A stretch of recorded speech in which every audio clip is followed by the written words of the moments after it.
Survey office NSSO గణాంకాల ప్రకారం కూడా వారి రోజువారీ ఆహారంలో పండ్లు కూరగాయల వాటా సగటున 9% దాటడం లేదు. ముందు తరాల వారితో పోల్చితే బయట తినేవారి సంఖ్య పెరుగుతోంది. వారి అభిరుచులు మారుతున్నాయి. చాలా మంది చవక అనారోగ్యకరమైన ఎంపికల వైపు మళ్లుతుండటంతో ఆరోగ్యాలు కుప్పకూలుతున్నాయి. షవర్మాలు, మసాలా దోశలు, పానీపూరి, నూడిల్స్, జీరా రైస్, గ్రేవీలు, ఇడ్లీలు వీటితోనే జీవితాలు తెల్లారిపోతున్నాయి.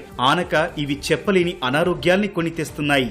ఫాస్ట్ ఫుడ్స్, ప్రాసెస్డ్ ఆహారాలు తక్కువ ధరకు లభిస్తున్నాయి. ఇవి వేగంగా సిద్ధమైపోతున్నాయని చూస్తున్నారే తప్ప లోపిస్తోన్న పోషకాలతో ఎదురవుతోన్న ఇబ్బందుల్ని తెలుసుకోలేకపోతున్నారు చాలా మంది. ఉద్యోగాలు, తీరికలేని మీటింగుల్లో ఉండేవారి సమస్యలు మరికొన్ని ఉన్నాయి. టీ, కాఫీ, పిజ్జా, బర్గర్, పఫ్లతోనే వారి సగం జీవితం సాగిపోతోంది. తీయగా, చల్లగా గొంతులో జారిపోతున్న డ్రింక్స్ మాటను కూడా చాలా మందిని మరణం వెంటాడుతోంది. దేశంలో ఇలాంటి తీపి డ్రింక్స్ కారణంగా ఏటా 1.8 నుంచి 2